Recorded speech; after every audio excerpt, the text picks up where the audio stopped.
क्या कभी आपके मन में यह प्रश्न उठता है कि आखिर एक ही ईश्वर की बनाई इस दुनिया में किसी का जन्म महलों में और किसी का जन्म झोपड़ी में क्यों होता है? कोई जन्म लेते ही स्वस्थ, धनवान और सम्मानित जीवन क्यों पाता है, जबकि कोई बचपन से ही बीमारी, गरीबी और अपमान का बोझ उठाता है? क्या सचमुच में यह केवल भाग्य है या इसके पीछे हमारे पिछले जन्मों का कोई ऐसा रहस्य छिपा है जिसे अधिकांश लोग जानते ही नहीं? गरुड़ पुराण में भगवान विष्णु ने इस रहस्य से पर्दा उठाया है। उन्होंने बताया है कि यदि मनुष्य अपने वर्तमान जीवन को सही दृष्टि से देखना सीख जाए तो बिना पिछले जन्म को याद किए वह भी यह समझ सकता है कि उसने अपने पूर्व जन्म में कैसे कर्म किए थे। लेकिन यह ज्ञान हर किसी को प्राप्त नहीं होता। इसके लिए समझ, धैर्य और सत्य स्वीकारने का साहस होना चाहिए। नमस्कार, आज के इस वीडियो में हम जानेंगे कि क्या वास्तव में मनुष्य अपने पिछले जन्म के बारे में जान सकता है? क्या हमारे शास्त्र इसके बारे में कोई प्रमाण देते हैं? भगवान विष्णु ने अपने प्रिय भक्त गरुड़ को इस विषय में क्या बताया था? और सबसे महत्वपूर्ण, वह कौन से दो संकेत हैं जिनकी सहायता से कोई भी व्यक्ति अपने पिछले जन्मों के कर्मों का अनुमान लगा सकता है? इसलिए इस कथा को अंत तक अवश्य सुनिए, क्योंकि हो सकता है आज आपको अपने जीवन के कई ऐसे प्रश्नों का उत्तर मिल जाए जिन्हें आप वर्षों से केवल भाग्य समझते आए हैं। सनातन धर्म में आत्मा को कभी नष्ट न होने वाला बताया है। शरीर मिट्टी से बनता है और एक दिन मिट्टी में ही मिल जाता है, लेकिन आत्मा अपनी यात्रा कभी समाप्त नहीं करती। वह केवल एक शरीर से दूसरे शरीर में प्रवेश करती रहती है। इसी यात्रा को पुनर्जन्म कहा गया है। हमारे वेद, उपनिषद, श्रीमद् भगवद गीता और अनेक पुराण इस सत्य का वर्णन करते हैं। इनमें स्पष्ट कहा गया है कि मनुष्य के कर्मों के अनुसार निर्धारित होता है। कोई भी कर्म चाहे कितना ही छोटा क्यों ना हो, प्रकृति उसे कभी भूलती नहीं। इसी कारण ऋषि मुनियों ने हमेशा कहा है कि मनुष्य धन से नहीं कर्मों से महान बनता है, क्योंकि धन यहीं रह जाता है लेकिन कर्म आत्मा के साथ अगले जन्म तक चलते हैं। एक समय बैकुंठ धाम में भगवान श्री हरि विष्णु शेषनाग की शैया पर विराजमान थे। चारों ओर दिव्य प्रकाश फैला हुआ था। देवता भगवान के दर्शन कर रहे थे। उसी समय भगवान के परम भक्त और वाहन गरुड़ उनके चरणों में पहुंचे। उनके मुख पर विनम्रता थी, लेकिन मन में एक गहरी जिज्ञासा भी थी। गरुड़ ने हाथ जोड़कर कहा, हे प्रभु, आप बार बार कर्म और पुनर्जन्म का महत्व बताते हैं। आप कहते हैं कि मनुष्य जैसा कर्म करता है वैसा ही उसका अगला जन्म होता है, लेकिन मेरे मन में एक प्रश्न है जो शायद संसार के करोड़ों लोग के मन में भी उठता होगा। क्या कोई मनुष्य यह जान सकता है कि उसने अपने पिछले जन्म में कौन कौन से कर्म किए थे? क्या वह यह समझ सकता है कि आज उसके जीवन में जो सुख और दुख हैं उनका संबंध उसके पूर्व जन्म से है? गरुड़ का प्रश्न सुनकर भगवान विष्णु मंद मंद मुस्कुराए। उन्होंने कहा, हे गरुड़, तुमने आज ऐसा प्रश्न पूछा है जिसका उत्तर जानने की इच्छा हर युग में मनुष्यों के मन में रही है। बहुत से लोग अपने दुखों का कारण जानना चाहते हैं, लेकिन अपने कर्मों को नहीं देखना चाहते। वे भाग्य को दोष देते हैं, ईश्वर को दोष देते हैं, परिस्थितियों को दोष देते हैं, लेकिन अपने कर्मों पर कभी विचार ही नहीं करते। भगवान विष्णु कुछ क्षण मौन रहे, फिर बोले, यदि मैं केवल उत्तर दे दूं तो शायद तुम उसके वास्तविक अर्थ को नहीं समझ पाओगे। इसलिए पहले मैं तुम्हें एक कथा सुनाता हूँ। इस कथा में ही तुम्हारे प्रश्न का उत्तर छिपा है। गरुड़ अत्यंत ध्यान से भगवान की ओर देखने लगे। भगवान विष्णु ने कथा सुनाना प्रारंभ किया। बहुत समय पहले आर्यावर्त में वीरकेतु नाम का राजा राज करता था। वह धर्मप्रिय था, न्याय करता था और अपनी प्रजा से पिता के समान प्रेम करता था। उसके राज्य में किसी वस्तु की कमी नहीं थी। खेत लहलाते थे, व्यापार फल फूल रहा था और चारों ओर सुख समृद्धि दिखाई देती थी। फिर भी राजा के मन में एक ऐसी बेचैनी थी जिससे वह किसी से कह नहीं पाता था। अक्सर रात के समय उसे एक ही प्रकार का स्वप्न दिखाई देता था। स्वप्न में वह स्वयं को राजा नहीं बल्कि एक साधारण व्यापारी के रूप में देखता। कभी वह भूखों को भोजन करा रहा होता, कभी किसी निर्धन कन्या के विवाह में सहायता कर रहा होता, लेकिन उसी स्वप्न में एक ऐसा दृश्य भी आता जहां लालच के कारण उससे एक निर्दोष व्यक्ति का अहित हो जाता। हर बार राजा घबरा कर जाग जाता। धीरे धीरे उसे विश्वास होने लगा कि यह कोई साधारण स्वप्न नहीं है, बल्कि किसी बीते हुए जीवन की धुंधली स्मृति है। एक दिन उसने राजसभा बुलाई और राज्य के सबसे बड़े ऋषि, विद्वानों और ज्योतिषाचार्यों से प्रश्न पूछा, जिसने उसके मन की शांति छीन ली थी। क्या मनुष्य अपने पिछले जन्म के कर्मों को जान सकता है? सभा में कुछ देर तक पूर्ण मौन छाया रहा। फिर सभा में उपस्थित एक वृद्ध ऋषि धीरे धीरे उठे। उनके चेहरे पर वर्षों की तपस्या का तेज था। उन्होंने राजा की ओर देखा और शांत स्वर में कहा, राजन, ये प्रश्न जितना सरल दिखाई देता है, उसका उत्तर उतना ही गहरा है। मनुष्य अपने जन्म की प्रत्येक घटना को याद नहीं कर सकता, क्योंकि यदि ऐसा होने लगे तो वह वर्तमान जीवन कभी शांति से जी ही नहीं पाएगा। ईश्वर ने यह स्मृति किसी दंड के रूप में नहीं, बल्कि एक वरदान के रूप में दी है। राजा ने आश्चर्य से पूछा, यदि स्मृतियां भूल जाना ही ईश्वर की इच्छा है, तो फिर शास्त्रों में पुनर्जन्म का वर्णन क्यों किया गया है? महर्षि मुस्कुराए और बोले, क्योंकि मनुष्य को अपना अतीत याद रखने की आवश्यकता नहीं, बल्कि उससे सीखने की आवश्यकता है। और उसके लिए प्रकृति ने कुछ ऐसे संकेत छोड़े हैं जिन्हें समझकर बुद्धिमान व्यक्ति अपने पूर्व जन्म के कर्मों का अनुमान लगा सकता है। राजा उत्सुक हो उठे। गुरुदेव, वे संकेत कौन से हैं? महर्षि बोले, पहला संकेत तुम्हारा वर्तमान जीवन। राजा कुछ समझ नहीं पाए। उन्होंने कहा, वर्तमान जीवन कैसे? महर्षि बोले, राजन, इस संसार में कोई भी घटना बिना किसी कारण के नहीं घटती। जिस प्रकार बिना बीज बोए खेत में फसल नहीं उगती, उसी प्रकार बिना कर्म किए सुख या दुख की प्राप्ति भी नहीं होती। आज जो कुछ भी तुम्हारे जीवन में घट रहा है, वह किसी न किसी कर्म का परिणाम अवश्य है। आगे कहा, यदि किसी मनुष्य को बिना अधिक प्रयास के सम्मान मिलता है, लोग उससे प्रेम करते हैं, उसके कार्य सहज ही सफल हो जाते हैं, कठिन समय में भी कोई न कोई उसकी सहायता के लिए आ जाता है, तो समझना चाहिए कि उसके शुभ कर्मों का संचय अभी भी उसके साथ चल रहा है। लेकिन यदि कोई व्यक्ति हर कदम पर संघर्ष करता है, बिना किसी कारण अपमान सहता है, बार बार रोगों से घिर जाता है, अथक परिश्रम के बाद भी सफलता उससे दूर रहती है, तो यह भी संभव है कि उसके कुछ पुराने कर्म अब अपना फल दे रहे हों। राजा गंभीर होकर सुन रहे थे। महर्षि ने आगे कहा, ध्यान रहे राजन, इसका अर्थ यह नहीं कि ईश्वर किसी से प्रेम करता है और किसी से घृणा। ईश्वर तो केवल न्याय करता है। प्रकृति के नियम में ना पक्षपात है और ना ही किसी के लिए विशेष छूट। सभा में बैठे सभी लोग मंत्रमुग्ध होकर महर्षि की बातें सुन रहे थे। तब महर्षि ने एक उदाहरण दिया। मान लीजिए 2 किसान हैं। पहले किसान ने बरसों तक अपने खेत में उत्तम बीज बोए, समय पर सिंचाई की और भूमि की सेवा की।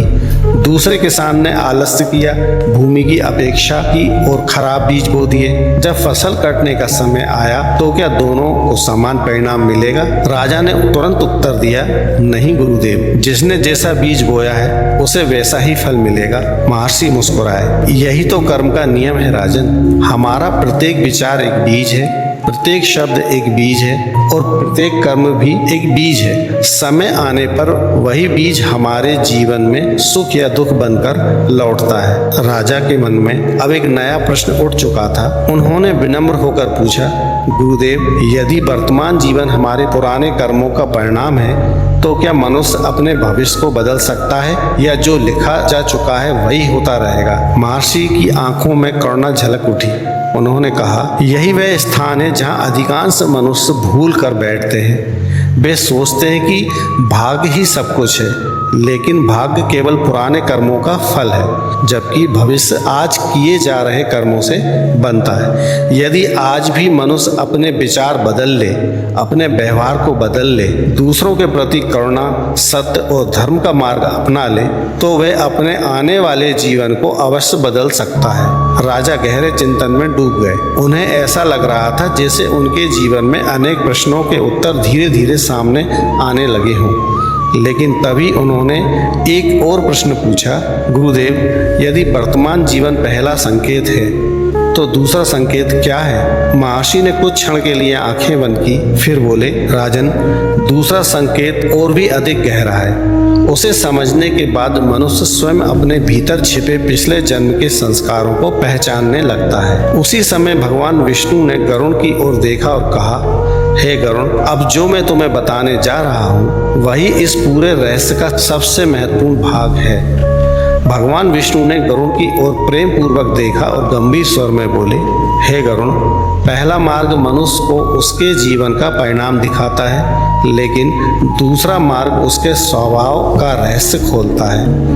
यदि कोई व्यक्ति इस दूसरे मार्ग को समझ ले तो वह बिना किसी दिव्य शक्ति के भी अपने अनेक जन्मों के संस्कारों को पहचान सकता है। गरुड़ ने उत्सुक होकर पूछा, प्रभु, वह दूसरा मार्ग क्या है? भगवान विष्णु बोले, मनुष्य अपने वर्तमान कर्मों को देखे। गरुड़ कुछ क्षणों के लिए मौन हो गए। उन्होंने कहा, प्रभु, वर्तमान कर्मों से पिछले जन्म का क्या संबंध हो सकता है? भगवान विष्णु मुस्कुराए और बोले, बहुत गहरा संबंध है गरुड़। जिस प्रकार नदी का जल अपने स्रोत का परिचय देता है, उसी प्रकार मनुष्य के वर्तमान कर्म उसके पिछले जन्मों के संस्कारों का परिचय देते हैं। तुमने देखा होगा कि कुछ लोग बचपन से ही दयालु होते हैं। किसी को कष्ट में देखकर उनका हृदय स्वयं पिघल जाता है। किसी ने उन्हें करुणा नहीं दिखाई, फिर भी वे दयालु होते हैं। वहीं कुछ लोग बिना किसी कारण के दूसरों को पीड़ा पहुंचाने में आनंद अनुभव करते हैं। उन्हें ना छल करने में संकोच होता, ना झूठ बोलने में, ना किसी का अधिकार छीनने में। क्या तुमने कभी सोचा है कि ऐसा क्यों होता है? गरुड़ ने उत्तर दिया, नहीं प्रभु, मैं यही समझता था कि सब वर्तमान जीवन की संगति और शिक्षा का प्रभाव है। भगवान विष्णु बोले, संगति का प्रभाव अवश्य पड़ता है, लेकिन उससे पहले मनुष्य अपने साथ अनेक जन्मों के संस्कार लेकर आता है। वही संस्कार उसके स्वभाव का आधार बनते हैं। यदि कोई व्यक्ति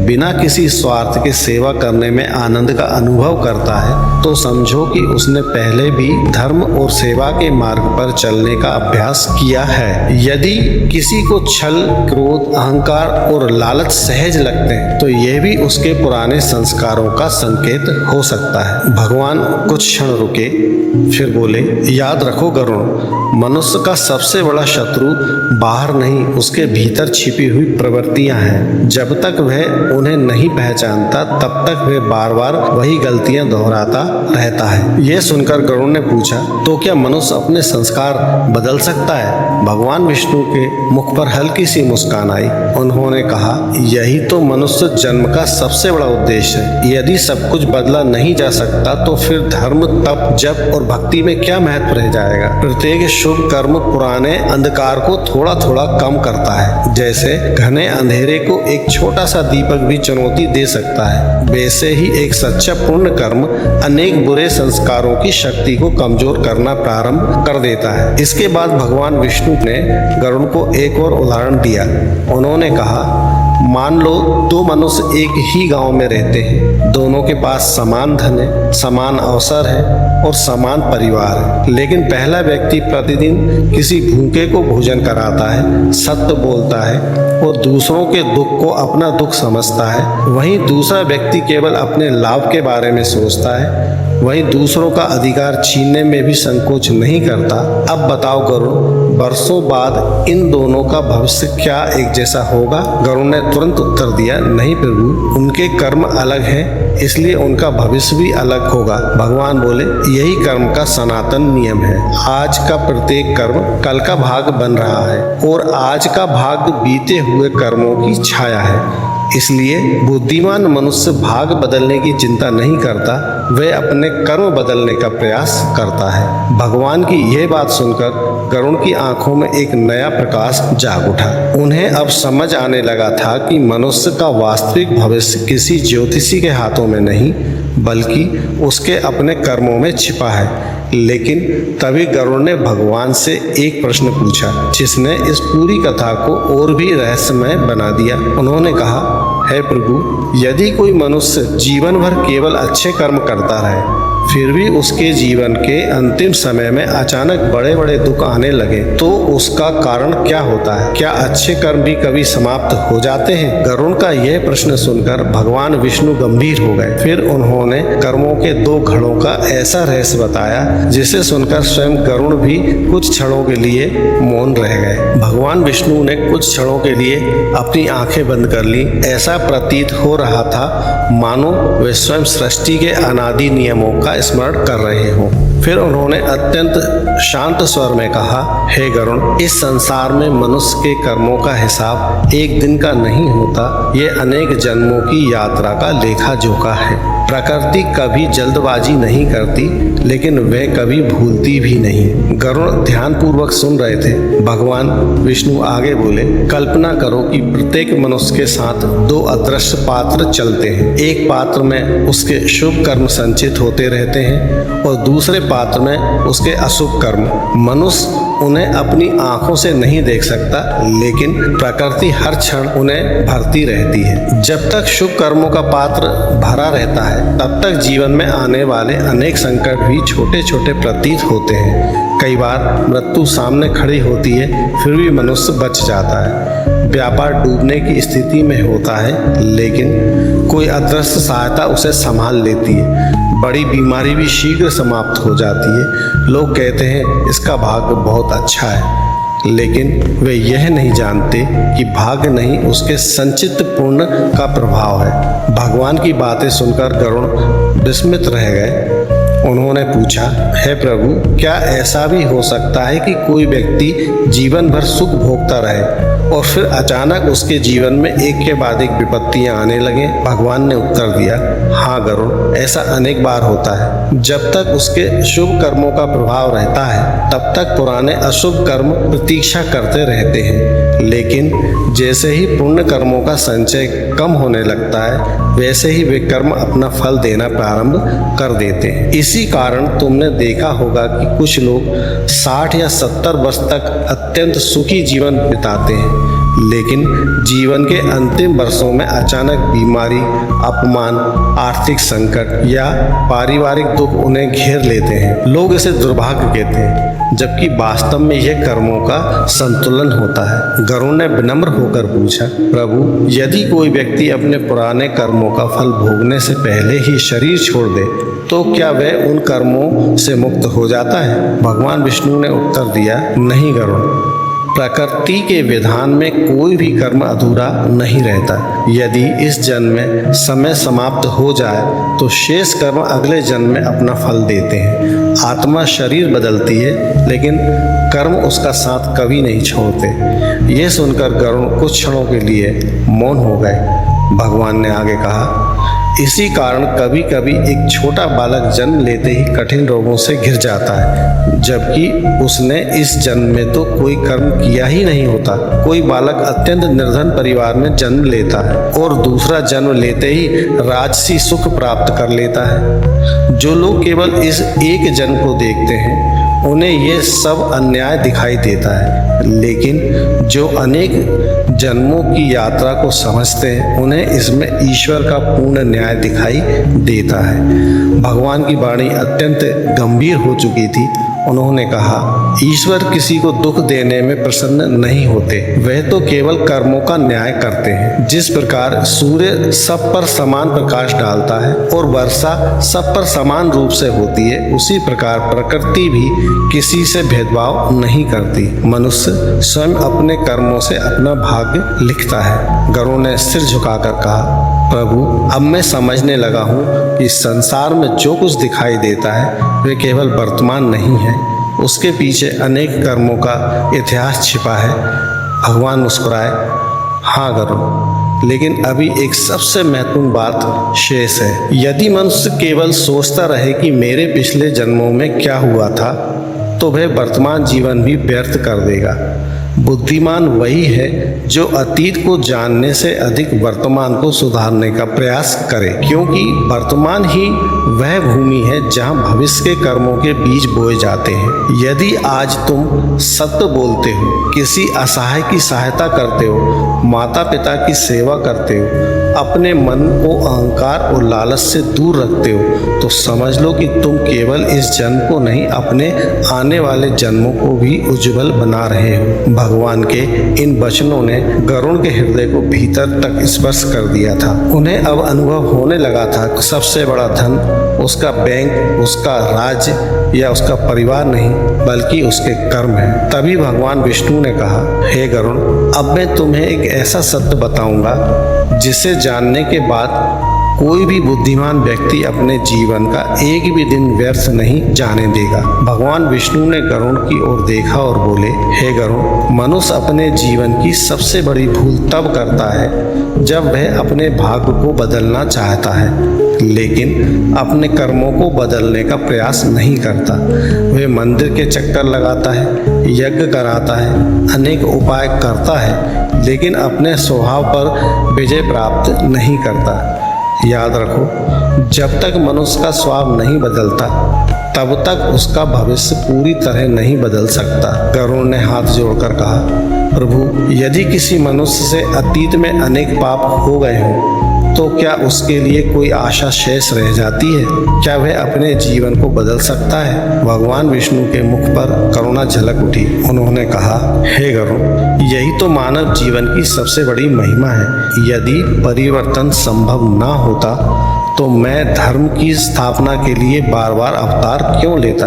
यदि पापी कभी बदल ही नहीं सकता तो ऋषि, संत और गुरु इस संसार में क्यों आते? प्रकृति दंड अवश्य देती है, लेकिन सुधार का अवसर भी उतना ही देती है। जो मनुष्य अपनी भूल स्वीकार कर लेता है, सच्चे हृदय से पश्चाताप करता है और उसी क्षण से धर्म के मार्ग पर चलना प्रारंभ कर देता है, उसके जीवन की दिशा बदलने लगती है। हाँ, पुराने कर्मों का कुछ फल अवश्य भोगना पड़ता है, क्योंकि प्रकृति का नियम अटल है, लेकिन नए शुभ कर्म उसके भविष्य को प्रकाशमय बना देते हैं। भगवान कुछ क्षण रुके, फिर उन्होंने कहा, कल्पना करो कि एक व्यक्ति वर्षों से अंधकारमय मार्ग पर चल रहा था।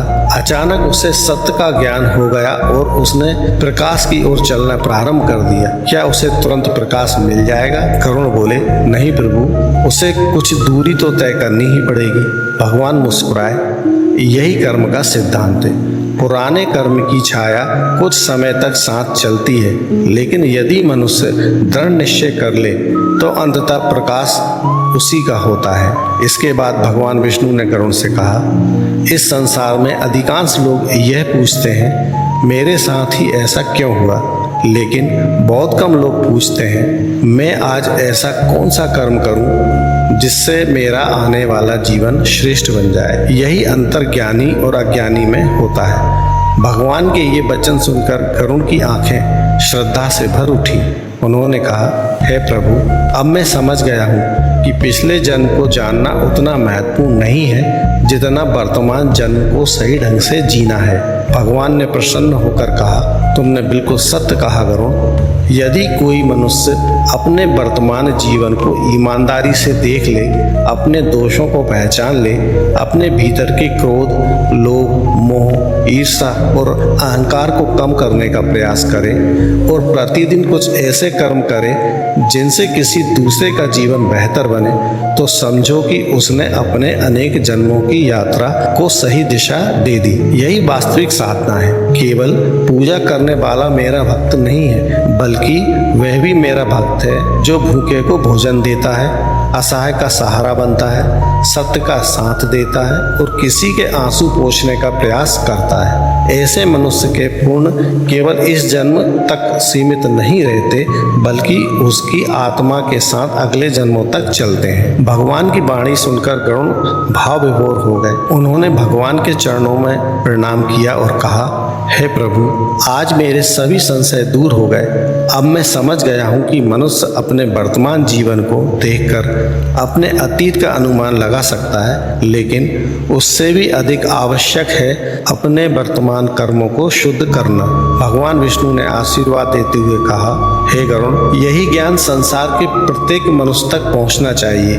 उन्हें बताना कि भाग्य से अधिक शक्तिशाली उनके कर्म हैं। उन्हें बताना कि ईश्वर किसी के साथ अन्याय नहीं करते, और उन्हें यह भी बताना कि जो आज बोया जाएगा वही कल फल बनकर लौटेगा। इसलिए सनातन धर्म हमें बार बार एक ही शिक्षा देता है, अपने कर्मों को श्रेष्ठ बनाइए, अपने विचारों को पवित्र बनाइए, दूसरों के प्रति दया रखिए, सत्य का साथ कभी मत छोड़िए, क्योंकि अंत में धन साथ नहीं जाएगा, न शरीर, न पद और न प्रतिष्ठा। यदि कुछ हमारे साथ यात्रा करेगा तो वह है केवल हमारे कर्म, और यही कर्म तय करेंगे कि हमारी अगली यात्रा कैसी होगी। यही भगवान विष्णु का संदेश था, यही गरुड़ पुराण का सार है, और यही जीवन का सबसे बड़ा सत्य भी। यदि आज की यह कथा आपके हृदय को स्पर्श कर गई हो तो एक क्षण रुककर अपने जीवन के कर्मों पर अवश्य विचार कीजिए, क्योंकि हो सकता है जिन परिस्थितियों को हम केवल भाग्य समझते हैं वे वास्तव में हमारे कर्मों का प्रतिबिंब हो। याद रखिए, मनुष्य का सबसे बड़ा धन उसके कर्म है। धन यहीं रह जाता है, शरीर यहीं रह जाता है, नाम और प्रसिद्धि भी यहीं रह जाती है, लेकिन कर्म आत्मा के साथ अगले जन्म तक चलते हैं। इसलिए आज से ऐसा जीवन जीने का प्रयास कीजिए कि जब आत्मा अगली यात्रा पर निकले तो उसके साथ पुण्य, दया, सत्य और सेवा का प्रकाश हो। दोस्तों, यदि आपको ये वीडियो अच्छी लगी हो तो चैनल को सब्सक्राइब करें और वीडियो को शेयर करें, लाइक करें। धन्यवाद।